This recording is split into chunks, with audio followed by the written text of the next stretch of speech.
Hi everyone, I hope you are having a great first day. I'm going to go over a little bit of Chapter 1's examples here in this video in case it gives you a good first pass into the chapter. Your homework today or your assignment today is to take notes, read, study the examples in section 8.1, and in case that seems a little overwhelming, first watch this video. I'm going to go over the examples here first so that it'll be the second time around that you'll be looking at the text. If you want to jump straight into notes, fine.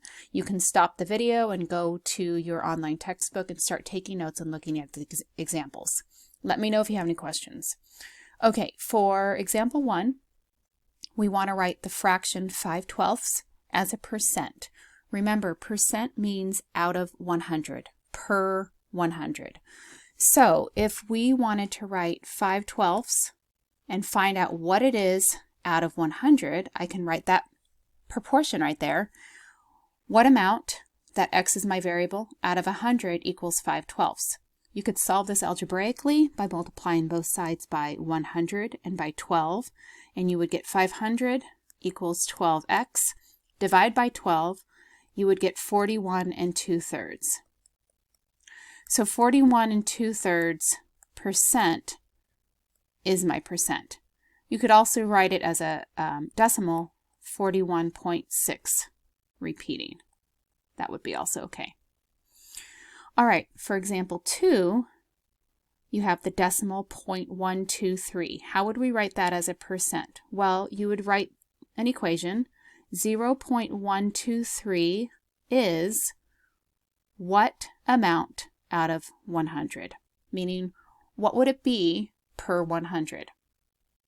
From this equation, you can see that you can multiply both sides by 100, and you would get 12.3 equals x. Now recall that 0.123 times 100, and actually in this case, I should use the dot in order to make that distinction. It's not a variable. So if I'm multiplying 0.123 times 100, remember that I can just move the decimal place to the right 2 times because I have 2 zeros. That's where I would get the 12.3 from.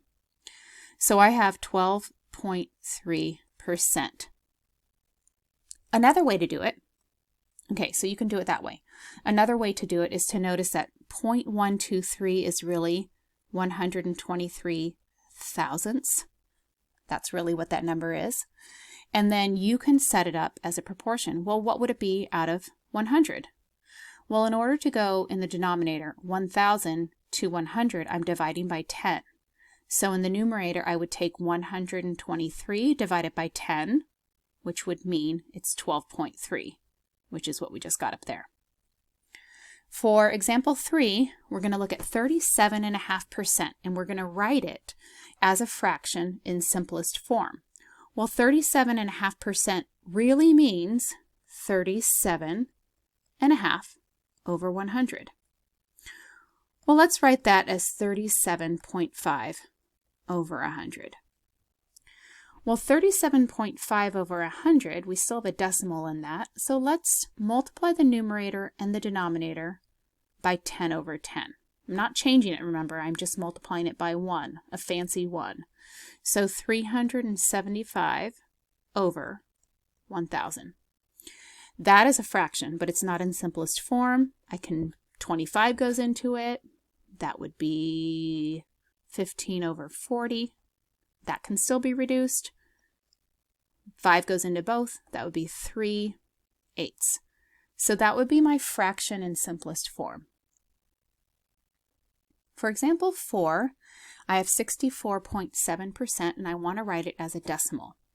So 64.7% is 64.7 over 100. Well, using the same thing that we did in the last problem, in order to get rid of the decimal in the numerator, I'm multiplying the numerator by 10. But in order not to change the whole number, I need to multiply the denominator by 10. So that is the same thing as 647 over 1,000.